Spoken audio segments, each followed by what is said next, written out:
Hi friends, मैं हूं सूरज और आप देख रहे हैं क्लास 10th का 1000 प्लस क्वेश्चन का सीरीज़ जिसमें साइंस के सारे सब्जेक्ट रहेंगे। तो इस सीरीज़ में आज फिर हम एक नए चैप्टर विद्युत धारा और चुंबकीय प्रभाव को लेकर के आए हैं। विद्युत धारा का चुंबकीय प्रभाव हमारा आज का टॉपिक है। इससे संबंधित जो भी वीवीआई क्वेश्चन जो आपके एग्जाम में पूछे जाएंगे उसको मैंने अपने आज के इस सीरीज़ में शामिल किया है। साथ में जो बच्चे ITI entrance exam, diploma entrance exam की तैयारी कर रहे हैं और ख़ास करके जो वैसे दोस्त जो रेलवे के लिए तैयारी कर रहे हैं, इस चैप्टर बहुत अच्छे से रेलवे में पूछता है। तो आप हमारे वीडियो में लगातार बने रहिए। तो चलिए हम लोग शुरू करते हैं। देखते हैं पहला नंबर प्रश्न को। क्वेश्चन संख्या 1 कहता है, प्रतिरोध के एक संयोजन में से एक प्रतिरोधक हटा लेने पर कुल प्रतिरोध बढ़ जाता है। यह संयोजन था। मतलब प्रतिरोध का जो समानांतर श्रेणी होता है और श्रेणीबद्ध होता है, इसमें से किसमें से अगर सारे में से एक प्रतिरोध हटा दिया जाए तो मान जो है समतुल्य प्रतिरोध का घटता है। चलिए इसको हम देखते हैं। इसका सही आंसर होगा हमारा ऑप्शन ए, समानांतर क्रम। कैसे होगा उसको देखते हैं। मान लिया जाए कि हमारे पास 4 प्रतिरोध है। पहला प्रतिरोध, दूसरा, तीसरा और चौथा प्रतिरोध। ये 4 प्रतिरोध हैं। सभी का जो है 2 ओम है हमारे पास। 2 ओम, 2 ओम और 2 ओम। तो यदि हम समतुल्य प्रतिरोध निकाले समानांतर में तो इसको RP से लिखते हैं बराबर 1/R1 plus 1/R2 plus 1/R3। इसी तरीका 4 है तो 4 तक जाएगा। यहाँ से देखिए, वहाँ से RP बराबर, यहाँ सबका था 2 ओम था। R1 2 ओम, R2 2 ओम, R3 2 ओम। तो यहाँ पे 2 ओम सबको लिख देंगे वो। ठीक है, कितना बार? 4 बार। अब इसको हल करेंगे तो हमारे पास आएगा 1/RP बराबर 4/2, यानी कितना आ गया? टोटल वैल्यू 2 आ गया। देयरफॉर यहाँ से RP का वैल्यू कितना आ जाएगा? यानी हम समतुल्य प्रतिरोध निकाले पैरेलल में तो 2 ओम आया। अब कहा कि इसमें से एक को हटा लेने पर, जैसे मानिए हम यहाँ से एक हटा लेते हैं। चलिए तो इसको मिटा देते हैं। किसको? इसको हम हटा देते हैं। इसको हटा देंगे तो चलिए यहाँ से हटाएंगे तो हमारे पास एक कम हो गया। अब इसको हम निकालेंगे टोटल समतुल्य प्रतिरोध। तब क्या होगा हमारे पास? तो टोटल निकालेंगे तो देखिए यहाँ से 1/RP बराबर 1/2 प्लस 1/2 प्लस 1/2। यहाँ से RP निकालेंगे तो हो जाएगा 3/2 यानी 1.5 आया। ठीक है, यहाँ से ध्यान दीजिए। तो यहाँ से हमारे पास कितना हो जाएगा? 1/ पैरेलल का RP बराबर ऊपर 4 हो जाएगा, नीचे 2 हो जाएगा। यहाँ से हल करेंगे तो आएगा 2 ऊपर 1 नीचे। देखिए यहाँ से अगर हम RP का वैल्यू निकालना चाहे तो 1/2 हो जाएगा, यानी 0.5 आ गया। ठीक है, अब हम एक कम कर ले, एक को क्या कर ले? कम कर ले। तो इस प्रश्न का जो सही उत्तर होगा वह समानांतर क्रम होगा। कैसे होगा उसको देखेंगे। तो मान लिया जाए कि हमारे पास जो है 4 प्रतिरोध है। पहला, दूसरा, तीसरा और चौथा। सबका जो प्रतिरोध है वह 2-2 ओम है। 2 ओम पहला का, दूसरा का भी 2 ओम, तीसरा का भी और चौथा का भी।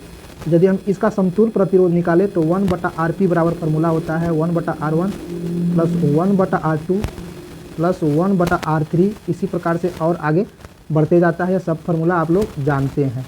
ठीक, तो यहाँ से यदि हम मान रखें 1/R पैरेलल का P फॉर पैरेलल बराबर R1 की जगह पर 2, R2 की जगह पर भी 2, R3 की जगह पर भी 2 और R4 की जगह पर भी 2। यहाँ से 1/RP बराबर LCM 2 हो जाएगा। सब जुटेगा तो ऊपर 4 हो जाएगा। यहाँ से अगर हम मान निकालें, एक कैंसिल हो जाएगा 2 बार में। यहाँ से हो जाएगा 1/RP बराबर 2, नीचे 1। तो यहाँ 1/RP था, अब हम निकाल रहे हैं RP बराबर, तो हो जाएगा 1/2, यानी इसको हल करेंगे तो हो जाएगा 0.5। ठीक, ये हो गया कब? जब 4 प्रतिरोध हो। प्रश्न से कहा एक हटा दें। चलिए हम यहाँ से एक काट करके हटा दे रहे हैं। यहाँ से काट के हटाएंगे तब 3 ही प्रतिरोध रह जाएगा। तो 3 का समतुल्य निकालेंगे तो देखिए 3 का निकालेंगे वही फार्मूला लगेगा 1/RP बराबर 1/2 प्लस 1/2 प्लस का 1/2। 1/RP बराबर ऊपर हो जाएगा 3 और नीचे 2। ठीक है, अब यहाँ से क्या निकालेंगे? RP बराबर, यह उलट जाएगा, 3/2 हो जाएगा। यानी 3 से भाग पड़ेगा 2 में। कितना बार में? नहीं कटेगा, पॉइंट देंगे, यहाँ पे 0 आएगा पीस, यानी 6 बार में। से हमने देखा भाग पड़ा तो हो गया 0.6। तो हमने क्या देखा कि जैसे ही पहले हमारा 4 प्रतिरोध था तो 0.5 आया, एक घटा दिए तो 0.6 आ गया, बढ़ गया। यानी प्रतिरोध हटाने के बाद घट गया किस क्रम में? समानांतर क्रम में। इस कारण से इस प्रश्न का उत्तर जो होगा ये सही हो। निम्नलिखित में से कौन पद विद्युत परिपथ में विद्युत शक्ति को निरूपित करता है? इसमें से कौन सा फार्मूला है जो विद्युत शक्ति को निरूपित करता है। तो देखिए यहाँ पे जो दूसरा फार्मूला है यह हमारा पास स्क्वायर में है, यानी V स्क्वायर बटा R है। तो हम लोग बेसिक फार्मूला क्या जानते हैं, विद्युत शक्ति यानी पावर बराबर वोल्ट इंटू विद्युत धारा, यानी वोल्ट विभवांतर गुना विद्युत धारा, ये बेसिक फार्मूला होता है। तो आप लोग सब जानते हो, तो यह हमारा पहला तो यह होगा ही होगा। और ध्यान दीजिए कि यहाँ से यदि ओम के नियम से V बराबर क्या रख सकते हैं, I R रख सकते हैं, तो पावर बराबर होगा V की जगह पर रख दिया क्या I, तो हो गया I इंटू R, और एक और हो गया I, तो यहाँ से फार्मूला बना I स्क्वायर R, ये हो गया। अब इस बार क्या कर रहे हैं, हम रख रहे हैं फार्मूला किसका, I का, तो I बराबर फार्मूला होता है V बटा का R। तो देखिए पहला से ये जो हमारे पास पहला था VI, तो हम अब V का V रखेंगे, I की जगह पर रखेंगे V बटा R, तब हमारे पास क्या होगा, तब हमारे पास होगा V का V रखेंगे, I की जगह पर V बटा का R रखेंगे, यहाँ से हो गया V स्क्वायर बटा का R, यानी नया फार्मूला आया P बराबर V स्क्वायर बटा का R। ये आया एक फार्मूला। दूसरा फार्मूला हम लोगों ने यहाँ निकाला था, तो देखिए पहला फार्मूला यह था VI, दूसरा यह भी आ गया।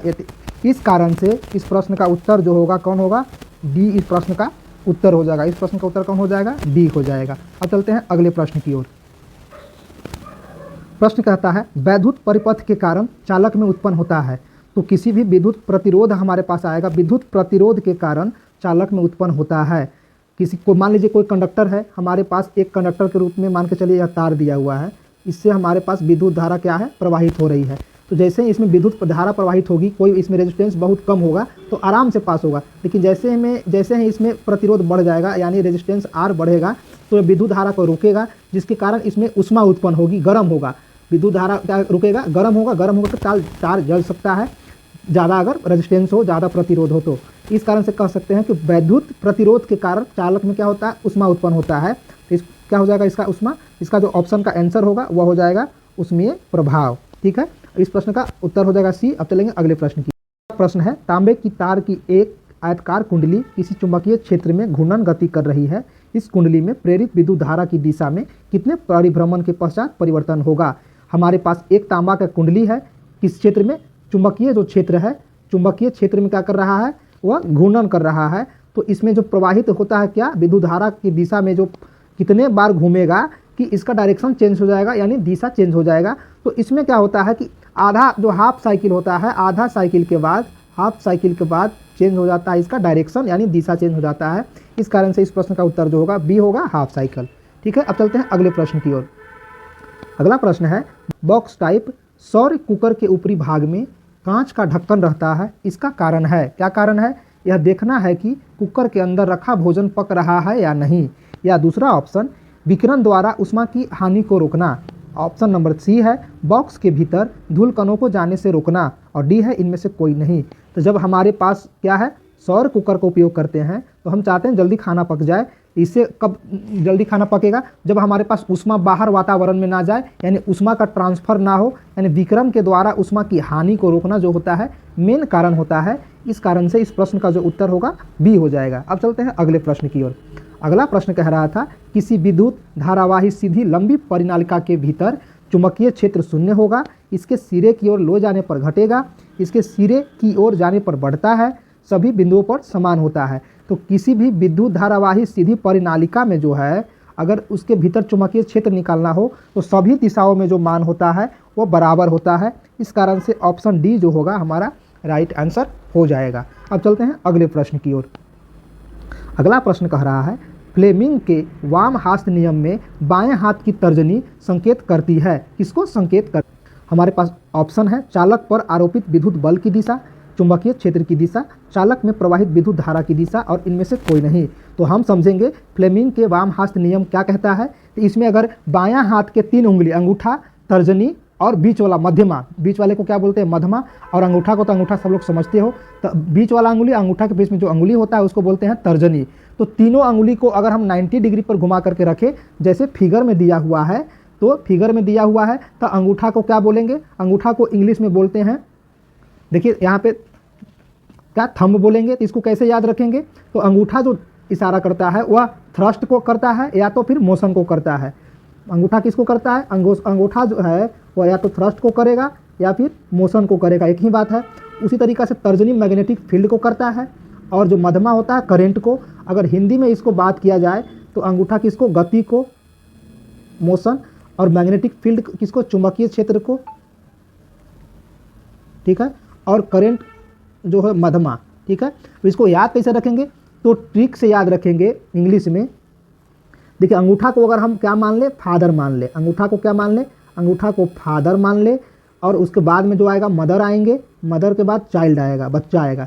यानी पहले हो गया फादर, मदर, चाइल्ड। कहाँ से स्टार्ट करना है, हमें स्टार्ट करना है अंगूठा से। अंगूठा को पहले फादर बोलेंगे, उसके बाद तर्जनी को मदर, और जो बीच वाला अंगुली है उसको चिल्ड्रेन। तो F4 यहाँ पे जो होगा फोर्स होगा, M4 मैग्नेटिक फील्ड, और C4 जो होगा करंट होगा। तो इसको कैसे याद रखेंगे, इसको याद रखेंगे F का मतलब फोर्स, फोर्स दर्शाता है, और M का मतलब मैग्नेटिक फील्ड, चुंबकीय क्षेत्र, मैग्नेटिक फील्ड, चुंबकीय क्षेत्र, और C का मतलब चाइल्ड यानी चिल्ड्रेन, या फिर इसको करेंट कहते हैं, C4 करेंट। यहाँ से हमें जो है याद हो गया ये चीज़, हम लोग यहाँ से याद हो गया। F मतलब यहाँ से अगर याद रखें शॉर्ट में तो पहले फादर याद रखेंगे, मदर, और C4 चिल्ड्रेन। तो हमारे पास क्या पूछ रहा था, हमें पूछ रहा था बाएं हाथ के क्या पूछ रहा था, तर्जनी। तर्जनी मतलब तर्जनी यह है हमारे पास, तर्जनी से क्या होगा, तर्जनी से होगा चुंबकीय क्षेत्र, चुंबकीय क्षेत्र की दिशा, यानी ऑप्शन नंबर बी जो होगा हमारा सही आंसर होगा। इस प्रश्न का उत्तर जो होगा बी होगा। अब चलते हैं अगले प्रश्न की ओर। अगला प्रश्न कह रहा है, पश्चिम की ओर प्रक्षेपित कोई धनावेशित कण, कण का मतलब अल्फा कण दे दिया है, किसी चुंबकीय क्षेत्र द्वारा उत्तर की ओर विक्षेपित हो जाता है, चुंबकीय क्षेत्र की दिशा क्या है। ऑप्शन हमारे पास है दक्षिण की ओर, पूर्व की ओर, अधोमुखी या ऊपरीमुखी। प्रश्न में क्या कहा कि यदि प्रक्षेपित कोई धनावेशित कण चुंबकीय क्षेत्र द्वारा उत्तर दिशा की ओर विक्षेपित होगा तो चुंबकीय क्षेत्र की दिशा निकालना है। तो यह क्या होगा आंसर हमारा, यदि उत्तर दिशा की ओर होगा तो यह ऊपरीमुखी हो जाएगा, ऊपरीमुखी इसका सही आंसर होगा। अब चलते हैं अगले प्रश्न की ओर। अगला प्रश्न कह रहा था, विद्युत फ्यूज विद्युत धारा के किस सिद्धांत पर कार्य करता है, उसमें चुंबकीय, रासायनिक या इनमें से कोई नहीं। तो ध्यान दीजिए, विद्युत जो फ्यूज होता है इसका काम है कि किसी भी मशीन में ज़्यादा से ज़्यादा करंट ना जाए। अगर ज़्यादा करंट किसी कारण से चल भी जाए तो फ्यूज जो है गल जाता है और हमारा डिवाइस सुरक्षित रह जाता है। यानी मेन इसका कारण क्या है, गलने के लिए बनाया जाता है कि ज़्यादा करंट जाए तो गल जाए। तो ज़्यादा करंट जाए तो गल जाए, इसका मतलब या ऊष्मा के प्रभाव पर कार्य करेगा। यानी ऑप्शन जो हमारे पास ए होगा वह सही होगा। अब चलते हैं अगले प्रश्न की ओर। अगला प्रश्न कह रहा था, बैटरी से किस प्रकार की धारा प्रवाहित होती है। तो बैटरी से कौन सी धारा, दिष्ट धारा, प्रत्यावर्ती धारा, ए और बी दोनों, कौन सा होगा। तो देखिए बैटरी से जो होता है क्या होता है, दिष्ट करंट यानी डीसी करंट प्रवाहित होता है। बैटरी से क्या होता है, डीसी होता है, डीसी यानी दिष्ट धारा। ऑप्शन जो होगा हमारे पास ये जो होगा वह सही होगा। अब चलते हैं अगले प्रश्न की ओर। अगला प्रश्न कह रहा था, विद्युत चुम्बकीय प्रेरण की खोज किसने की थी। तो विद्युत चुम्बकीय प्रेरण की खोज किसने किया था, तो सबको पता है कि फैराडे ने किया था। यानी ऑप्शन ए जो होगा हमारा सही आंसर होगा। यह बहुत ही वीवीआई क्वेश्चन है। अब चलते हैं अगले प्रश्न की ओर। अगला प्रश्न क्या कह रहा था, विद्युत जनित्र का सिद्धांत आधारित है। विद्युत जनित्र, विद्युत जो जनरेटर होता है वह किस पर काम करता है, विद्युत धारा के ऊष्मीय प्रभाव पर, प्रेरित विद्युत पर, विद्युत चुम्बकीय प्रेरण पर, या प्रेरित चुंबकत्व पर। किस पर काम करता है, तो यह काम करता है विद्युत चुम्बकीय प्रेरण पर। इस कारण से विद्युत चुम्बकीय प्रेरण पर कार्य करेगा। यानी ऑप्शन सी जो होगा इसका राइट आंसर होगा। अब चलते हैं अगले प्रश्न की ओर। अगला प्रश्न क्या कह रहा था, तांबे के तार की एक आयताकार कुंडली किसी चुंबकीय क्षेत्र में घूर्णन गति कर रही है। इस कुंडली में प्रेरित विद्युत धारा की दिशा में कितने परिभ्रमण के पश्चात परिवर्तन होगा। हमारे पास एक आयताकार कुंडली था, चुंबकीय क्षेत्र में घूर्णन कर रही है। इसमें क्या विद्युत धारा की दिशा में परिभ्रमण ज्ञात करना है। तो अभी बताए हैं कि जो इसका डायरेक्शन में जो चेंजिंग होता है वह हाफ साइकिल के बाद होता है, हाफ साइकिल के बाद होता है, यानी आधा चक्कर के बाद होता है। इस कारण से ऑप्शन सी जो होगा हमारा सही हो जाएगा। अब चलते हैं अगले प्रश्न की ओर। अगला प्रश्न क्या कह रहा था, निम्नलिखित में से कौन किसी लंबे विद्युत धारावाही तार के निकट चुंबकीय क्षेत्र का सही वर्णन करता है। ऑप्शन ए है चुंबकीय क्षेत्र की क्षेत्र रेखाएं तार के लंबवत होती है। ऑप्शन बी है हमारे पास चुंबकीय क्षेत्र की क्षेत्र रेखाएं तार के समानांतर होती है। ऑप्शन सी है चुंबकीय क्षेत्र की क्षेत्र रेखाएं अरीय होती है जिनका उद्भव तार से होता है। और ऑप्शन डी है चुंबकीय क्षेत्र की संकेंद्रीय क्षेत्र रेखाएं का केंद्र तार होता है। तो आप लोग जानते होंगे कि यदि किसी तार से विद्युत धारा प्रवाहित हो, तार से क्या हो, विद्युत धारा प्रवाहित हो, तो उसके चारों ओर मान लिया जाए यह तार है, इस तार में विद्युत धारा क्या है, प्रवाहित हो रहा है।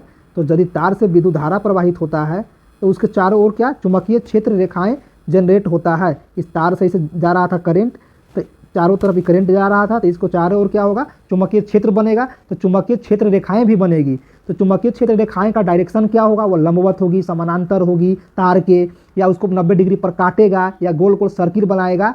तो देखिए जब किसी तार से विद्युत धारा प्रवाहित होता है तो वह तार जो है उस वृत्त का केंद्र होता है, और वृत्त बहुत सारे वृत्त बनाते हुए विद्युत क्षेत्र रेखाएं बनते हैं, जैसे इस फिगर में बनाया गया है। इस फिगर में जो बनाया गया है बहुत सारे सर्किल बनते हैं ऐसे गोल गोल, जो इस तार का केंद्र मान करके इसके चारों ओर घूमते हैं। इसका एक डायरेक्शन होता है। इस कारण से ऑप्शन जो हमारे पास क्या है, डी जो होगा वह राइट आंसर होगा। ठीक है, अब चलते हैं अगले प्रश्न की ओर। अगला प्रश्न कह रहा था वैद्युत चुंबकीय प्रेरण की परिघटना किसी वस्तु को आवेशित करने की प्रक्रिया है, किसी कुंडली में विद्युत धारा प्रवाहित होने के कारण चुंबकीय क्षेत्र उत्पन्न करने की प्रक्रिया है, कुंडली तथा चुंबक के बीच अपेक्षित गति के कारण कुंडली में प्रेरित विद्युत धारा उत्पन्न करना है, किसी विद्युत मोटर की कुंडली को घूर्णन कराने की प्रक्रिया है। तो देखिए विद्युत चुंबकीय प्रेरण की घटना उसको कहते हैं जब किसी चुंबक के अंदर एक क्या चालक को रख करके उसमें विद्युत धारा प्रवाहित करते हैं या गति कराते हैं, तो कुंडली के अंदर विद्युत धारा उत्पन्न होता है। क्या होता है, एक कुंडली होता है और एक चुंबक होता है। चुंबक के क्षेत्र में किसी कुंडली को रख करके गोल गोल घुमाते हैं यानी अपेक्षित गति करते हैं, तो उसमें अपने आप विद्युत ऊर्जा उत्पन्न होता है। इस घटना को क्या कहते हैं, विद्युत चुंबकीय प्रेरण कहते हैं। इस कारण से ऑप्शन जो सी होगा हमारा सही आंसर होगा। अब चलते हैं अगले प्रश्न की ओर। अगला प्रश्न था विद्युत धारा उत्पन्न करने की युक्ति को कहते हैं। विद्युत धारा कौन उत्पन्न करता है, तो वह जनरेटर जो होता है वह उत्पन्न करता है, कि गैल्वेनोमीटर करता है, कि आमीटर करता है, कि मोटर करता है। तो जनरेटर क्या करता है, विद्युत उत्पन्न करता है, यानी ऑप्शन जो होगा ए राइट आंसर हो जाएगा। अब चलते हैं अगले प्रश्न की ओर। अगला प्रश्न क्या कह रहा था, किसी एसी जनित्र तथा डीसी जनित्र में एक मूलभूत अंतर यह है कि एसी जनित्र में विद्युत चुंबक होता है जबकि डीसी मोटर में अस्थायी चुंबक होता है।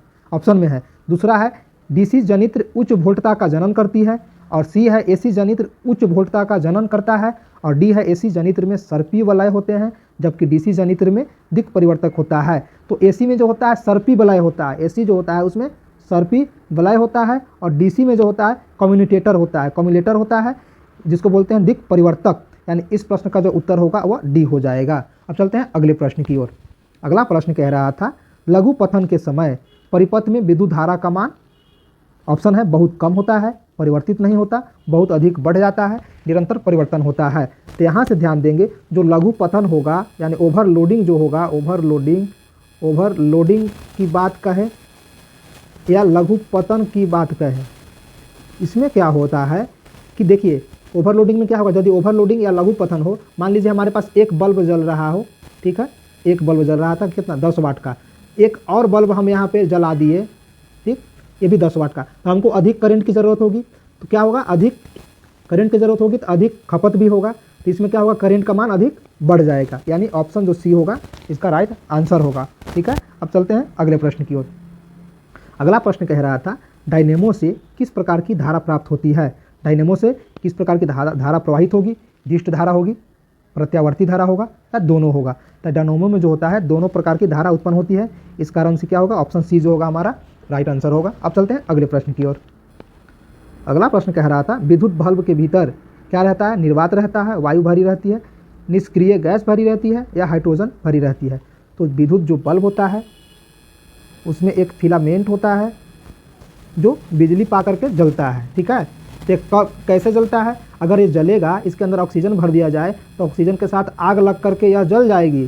तो जलने से बचाने के लिए इसमें ऐसा गैस भरा जाता है जो किसी भी गैस के साथ क्या हो, रिएक्शन ना करे, अभिक्रिया ना करे। तो वैसे गैस जो किसी भी गैस के साथ अभिक्रिया ना करे उसको बोलते हैं निष्क्रिय गैस, निष्क्रिय गैस कहते हैं। इस कारण से विद्युत बल्ब के अंदर निष्क्रिय गैस भरी रहती है। अब चलते हैं अगले प्रश्न की ओर। अगला प्रश्न था दी गई वोल्टता के स्रोत से जुड़े किसी चालक में प्रति सेकंड ऊष्मन होती है। दी गई वोल्टता के स्रोत से जुड़े किसी चालक में प्रति सेकंड उत्पन्न ऊष्मा होगी। यानी हमको ऊष्मा का मान निकालना है। तो आप लोग जानते हो कि यहाँ जो होता है क्या होता है, हीट बराबर H बराबर होता है I² यहाँ सब में धारा का मान है, धारा को I से सूचित करते हैं। तो यहाँ धारा में क्या है, वर्ग का है, वर्ग का समानुपाती होगा। तो देखिए ऑप्शन बी जो होगा धारा के वर्ग के समानुपाती होता है। अब चलते हैं अगले प्रश्न की ओर।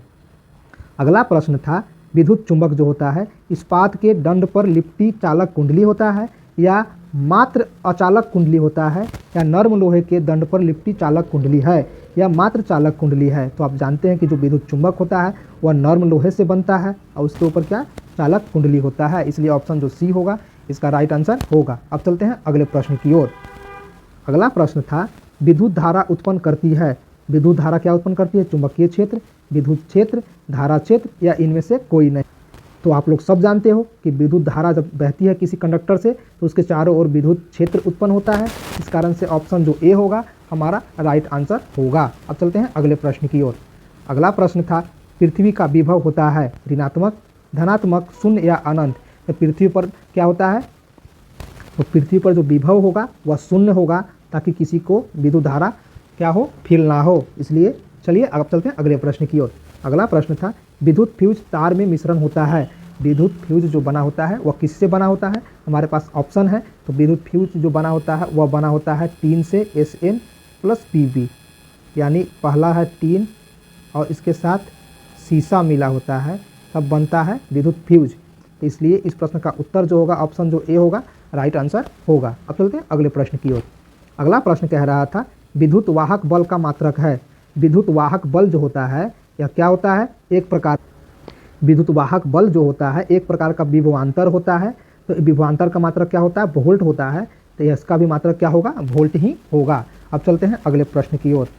अगला प्रश्न कह रहा था चुंबकीय क्षेत्र के प्रभाव में विद्युत धारा क्या होता है, ऊष्मा उत्पन्न करेगी, आकर्षण बल उत्पन्न करती है, चालक पर बल उत्पन्न होता है, इनमें से कोई घटना नहीं घटती है। तो चुंबकीय क्षेत्र में जब कोई विद्युत धारा प्रवाहित होगा तो क्या उत्पन्न करेगा, तो फ्लेमिंग के नियम से पढ़ें बाएं हाथ के नियम से कि चुंबकीय क्षेत्र में जब विद्युत धारा क्या करती है, क्या उत्पन्न करती है, चालक पर बल उत्पन्न करती है। इसी कारण से तो मोटर और जनरेटर बनाया गया है। इसी आधार पर मोटर में क्या होता है, अंदर चुंबकीय क्षेत्र होता है, उसमें कुंडली होती है, उसमें यदि हम धारा प्रवाहित करते हैं तो गोल गोल घूमने लगता है। तो घूमने का मतलब क्या, उसमें फोर्स लग रहा है, बल उत्पन्न हो रहा है। चलते हैं अगले प्रश्न की ओर। अगला प्रश्न कह रहा था चुंबकीय बल क्षेत्र का एसआई मात्रक है।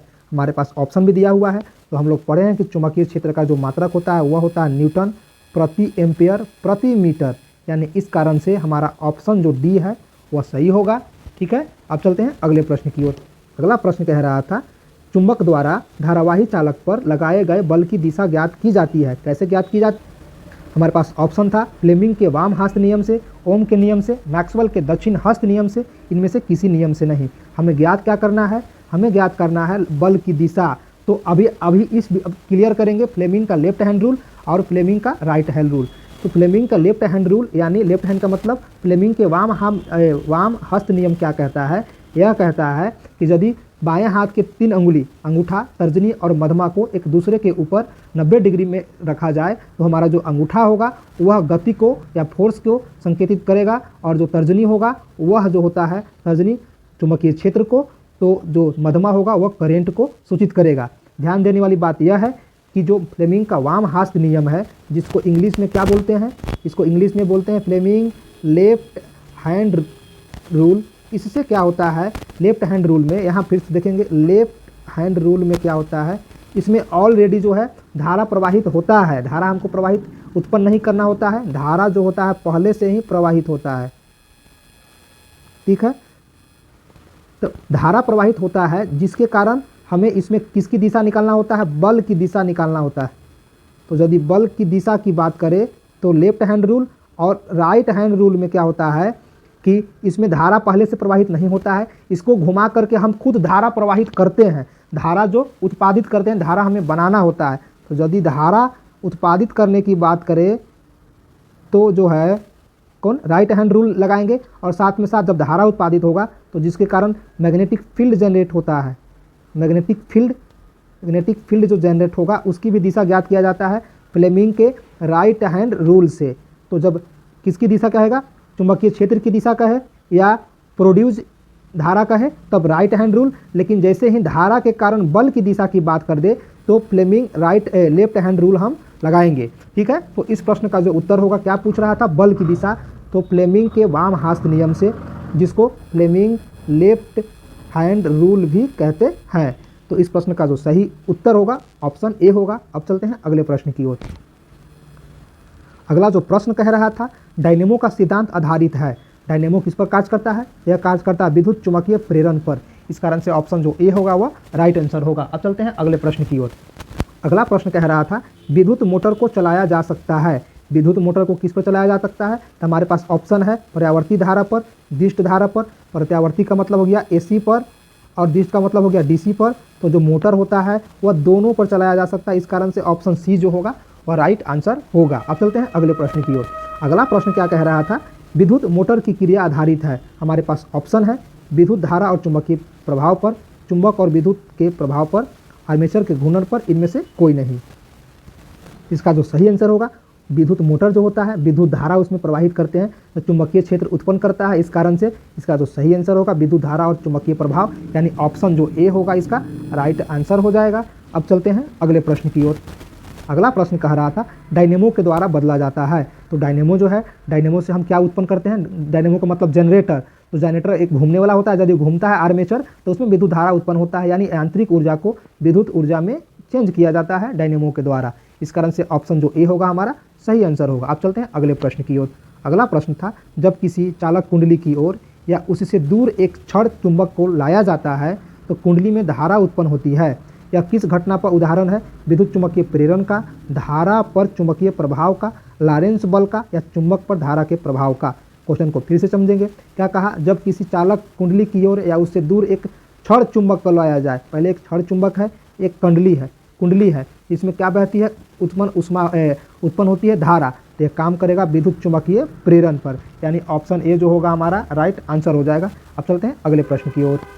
अगला प्रश्न है, विद्युत धारा के कारण उत्पन्न चुंबकीय क्षेत्र की दिशा ज्ञात करने की जाती है। तो हम अभी बताए हैं कि जैसे ही क्या पूछ दे, उत्पन्न चुंबकीय क्षेत्र की दिशा किसके कारण, विद्युत धारा के कारण। तो जैसे ही उत्पन्न चुंबकीय क्षेत्र की दिशा, और क्या ध्यान देने वाली बात है, विद्युत धारा के कारण, यानी उसमें विद्युत धारा पहले हम डालते हैं तब चुंबकीय क्षेत्र उत्पन्न होगा। यानी विद्युत धारा प्रवाहित करने के बाद चुंबकीय क्षेत्र की बात करें तब होगा बाएं हाथ का नियम, फ्लेमिंग का वाम हस्त नियम, यानी ऑप्शन जो हमारा बी होगा वह राइट आंसर हो जाएगा। अब चलते हैं अगले प्रश्न की ओर। अगला प्रश्न कह रहा था, प्रेरित धारा को दिशा प्राप्त होती है। प्रेरित धारा को दिशा किससे मिलता है, प्रेरित धारा का मतलब धारा हम बनाते हैं, प्रोड्यूस कराते हैं, उत्पादित कराते हैं। धारा हम दे नहीं रहे हैं, धारा हम खुद निर्माण कर रहे हैं। तो जैसे ही धारा निर्माण की बात करें तो होता है right hand rule, Fleming right hand rule बोलते हैं, वाम हस्त नियम, इसको दायां को दक्षिण हस्त नियम, यानी ऑप्शन जो बी होगा वो हमारा सही हो जाएगा इस प्रश्न का। ठीक है, अब चलते हैं अगले प्रश्न की। अगला प्रश्न कह रहा था, विद्युत चुंबकीय प्रेरण उत्पन्न करने के लिए ऑप्शन है किसी वस्तु को आवेशित करना पड़ता है, किसी कुंडली और चुंबक में परस्पर सापेक्ष गति धारा उत्पन्न करना पड़ता है, और अगला ऑप्शन है विद्युत मोटर की कुंडली को घुमाना पड़ता है, और इसका अगला ऑप्शन है किसी धारावाही परिनालिका द्वारा चुंबकीय क्षेत्र उत्पन्न करना पड़ता है। तो हम जानते हैं कि विद्युत चुंबकीय प्रेरण कब उत्पन्न होता है, जब एक हमारे पास चुंबक हो और दूसरा कुंडली हो। जब चुंबक के क्षेत्र में कुंडली घूमेगा या मोशन करेगा तब क्या उत्पन्न होगा, विद्युत धारा। तो एक कुंडली होना चाहिए, एक चुंबक होना चाहिए, दोनों के बीच गति हो तब जा करके, यानी ऑप्शन जो बी होगा हमारा राइट आंसर होगा। अब चलते हैं अगले प्रश्न की ओर। अगला प्रश्न था, किसी कुंडली में वाहक बल का मान उससे संबंधित चुंबकीय फ्लक्स के परिवर्तन के दर का क्या होता है, समानुपाती होता है, व्युत्क्रमानुपाती होता है, या दोनों होते हैं। यह जो होता है फ्लक्स का जो मान होता है यह समानुपाती होगा। ठीक है, अब चलिए अगले प्रश्न की ओर। अगला प्रश्न था हमारे पास, किसी क्षण चुंबक के अंदर चुंबकीय क्षेत्र रेखाओं की दिशा क्या होती है। चुंबकीय क्षेत्र की दिशा जो होती है, रेखा कैसे बनता है, तो हम लोग पढ़े हैं कि यदि चुंबक में एक नॉर्थ पोल हो, एक साउथ पोल हो, दो पोल हो, तो यहाँ से जब चुंबकीय क्षेत्र निकलता है तो उत्तरी ध्रुव से निकलता है और दक्षिणी ध्रुव में आके मिलता है। ठीक, उसी प्रकार से उत्तरी से निकलेगा, मिलेगा, उत्तरी से निकलेगा, दक्षिणी में क्या होगा, चला जाएगा। तो इस प्रकार से हमने देखा कि उत्तरी से निकलता है और दक्षिणी में आके मिलता है। तो इस प्रश्न का उत्तर होगा उत्तरी ध्रुव से दक्षिणी ध्रुव, ऑप्शन ए जो होगा हमारा राइट आंसर होगा। अब अगले प्रश्न की ओर। अगला प्रश्न हमारा कह रहा था घरेलू विद्युत परिपथ में उदासीन तार का रंग होता है। तो उदासीन जो तार होता है उसका रंग होता है काला। सब लोग जानते हैं उसका रंग क्या होता है, काला। अब चलते हैं अगले प्रश्न की ओर। अगला प्रश्न था किस युक्ति में विभक्त वलय दिक् परिवर्तक का कार्य करता है, जनरेटर में, मोटर में, गैल्वेनोमीटर में या वोल्टमीटर में। इसका सही आंसर होगा विद्युत मोटर में जो होता है यह कार्य करता है, कैसे, वलय दिक् परिवर्तन करके। चलिए अब चलते हैं अगले प्रश्न की ओर। अगला प्रश्न है हमारे पास एक विद्युत सेल से धारा प्राप्त करने पर इसके सिरों के बीच विभवांतर का मान होगा। एक विद्युत सेल है, इस सेल से क्या करना है, धारा प्राप्त करना है। इसके जो दो सिरे होते हैं पॉजिटिव और नेगेटिव, इसके विभवांतर का जो मान होता है बाबू, इसका विद्युत वाहक बल से हमेशा कम होगा। कभी भी पूरा का पूरा विद्युत धारा प्रवाहित करके हमें नहीं देगा, जितना उसका वैल्यू होगा उससे कम ही देगा। तो विद्युत बल से क्या होता है, कम प्राप्त होगा।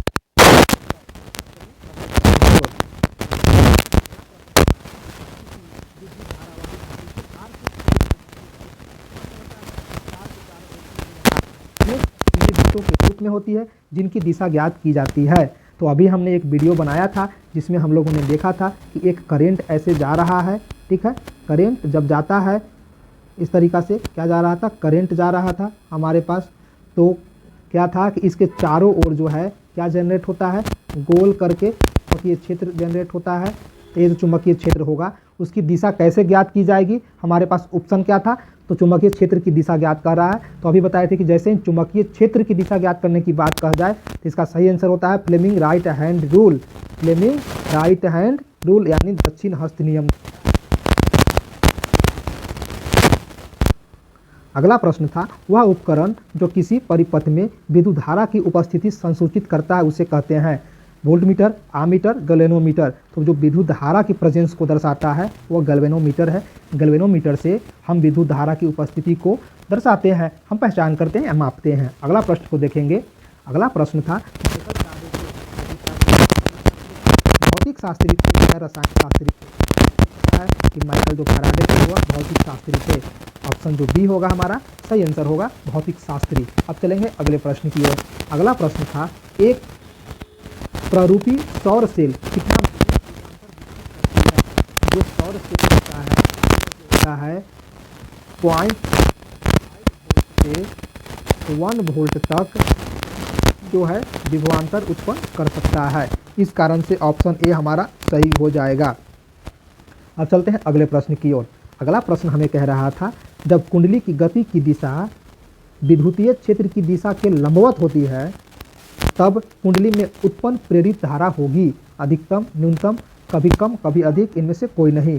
तो जब कुंडली के जो गति की दिशा चुंबकीय क्षेत्र की लंबवत होता है तो इसमें कुछ भी नहीं कहा जा सकता, कभी कम या कभी अधिक भी हो सकता है, यानी ऑप्शन जो सी होगा वो हमारा राइट आंसर होगा। अब चलते हैं प्रश्न संख्या 49 की ओर। 49 कह रहा था ऐसी विद्युत धारा जो समान काल अंतरालों के पश्चात अपनी दिशा में परिवर्तन कर लेती है उसे कहते हैं। एक निश्चित काल अंतराल के बाद यदि दिशा में परिवर्तन हो तो उसको बोलते हैं पर्यावर्ती धारा, परिवर्तन हो उसको बोलते हैं पर्यावर्ती धारा, ठीक है। अब चलते हैं अगले प्रश्न की ओर। अगला और आखिरी प्रश्न है भारत में उत्पादित प्रत्यावर्ती विद्युत धारा की आवृत्ति होती है। हमारे देश में जो एसी करंट बनाए जाते हैं वह कितना हर्ट्ज पर बनाया जाता है, तो वह बनाया जाता है 50 हर्ट्ज पर। इस कारण से जो प्रश्न का ऑप्शन ए होगा वह राइट आंसर होगा।